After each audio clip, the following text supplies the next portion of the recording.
हाँ जी अस्सलाम वालेकुम सारे अपना ठीक है जी बिल्कुल मौजूद हाँ पलाक डडियाल पुल है मौजूद हाँ पलाक तो अफसोसनाक खबर देने जरा दनगली धरना तैयार ने वो धरना मसराबाद की तरफ रवाना होया जिले पूजा पलाका पुल पर पलाका पुल पूजा पुरअमन धरना दे रहा रैली दे रही थी मसराबाद की तरफ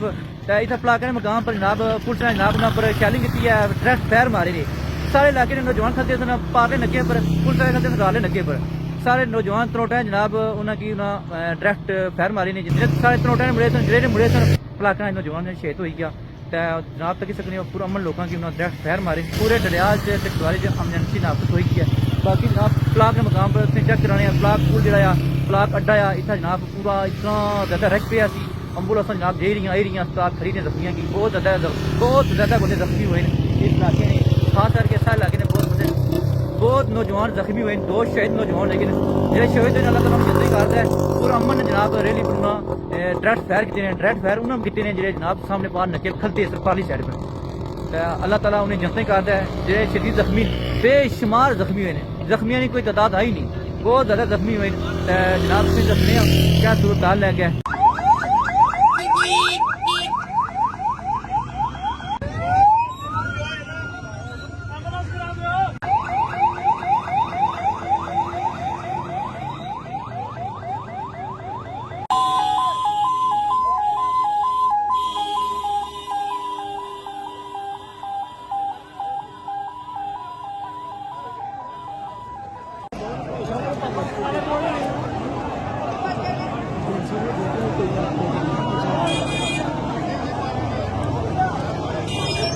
पाकिस्तान में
तक जनाब पलाक मकाम पर डडियाल पलाक मकाम पर धरना जनाब मसराबाद की तरफ बनवाना होया उस तो बाद पुलिस ने कोई जनाब शैलिंग की बहुत जनाब जख्मी बंदे बहुत अगर पर पुलिस वाले जनाब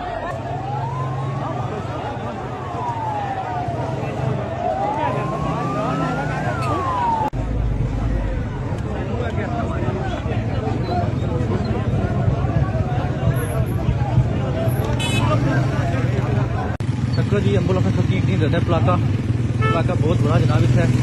हमला आया फिर इसलिए पुलिस ने फायर मारे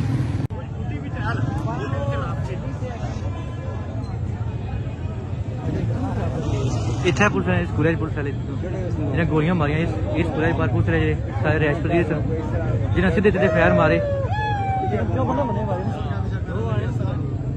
क्यों 15 बंदे मारे हैं शरीर जख्मी उन्हें अस्पताल के नहीं गए अच्छा पता कौन ही कि क्या सूरत हाल है इससे क्योंकि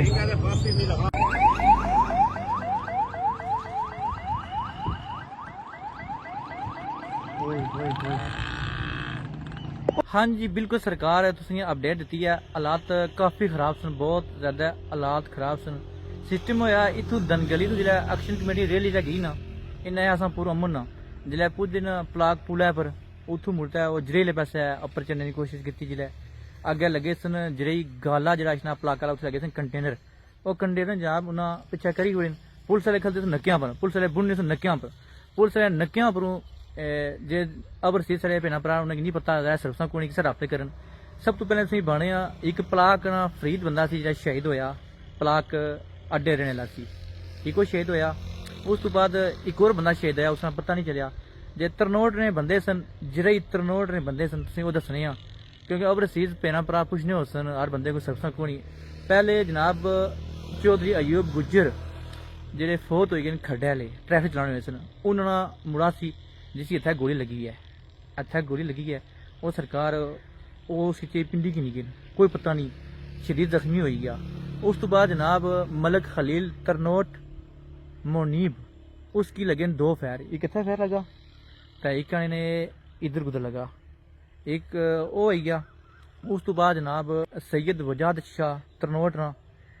जरा जनाब शिजान शाह ना भरा निका उसकी जनाब फायर लगा उस तो बाद जनाब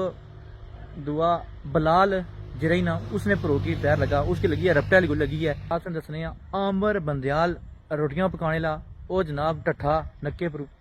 फायर पता नहीं उसकी लगा या नहीं लगा उसने लत्त जी ना भजी गई है सुनने च है उसकी लगी है गोली की लत्त बाहर निकली गई है खबर ही अच्छी लगी है तो कोई दलैया जितना कोई बंदा दसने उसी लगी है पक्की खबर नहीं ये जो बंदे उसने दसे ने साढ़े अपने इलाके ने जड़े सन तो और बेशुमार जितने जख्मी ने कोई तादाद आई नहीं है इतने ज़्यादा जख्मी बंदा सोच नहीं सकना ये जो तरनोटा ने बंदे सन जे जरे तरनोटा ने मुड़े सन ये सिस्टम इस तरह होया कि रेल इधरों जानी सी डडियाल तू पलाका ये पार सामने नक्या मजी खली गए पार नक्के मनते हैं जरे ले उधर खली गए पुलिस वाले राले नक्के खलते सन जरा राला पलाका वाला नक्का आ इधर खलते सन गाले वाला नक्का तो इन पुलिस वाले इतनी लम्मी रेंज की पारू जनाब इतों पारू गोलियां उन्हें डायरेक्ट फायर की बिला वजह रैली दे दाखिल हुई उन्हें की फायर डायरेक्ट मारे अबर सीज भैन भरा की मैं गल बही है जिसा वाक्य पेश आया तो इतनी खबर सी सिर्फ तो आई कोनी तो और जनाब कोई पता नहीं शदीद जख्मी हो गए सन जिन्हें तू फरीद पलाका लाया मौके पर शहीद हो गया सी एक और मुड़ा मौके पर शहीद हो गया सी उसने ये नहीं पता लाना कि वो किस इलाके ना सी सर्वसा कोनी असों रश पे सी हूँ मैं आई गया इतना जनाब सर्विस लोड़ी है आई गया नाल सर सुबह शाह आई गया वीडियो लाने अपलोड करने आई गया तो इसने बारे कोई इलम नहीं कि दुआ केड़ा सी जिसकी जरा बंदा शहीद होया इतनी खबर है अगर खबर लभी इंशाल्लाह तुसें क्यों भी अगर जी दस्सां इतनी अपडेट्स सी तुसें दी वीडियो जी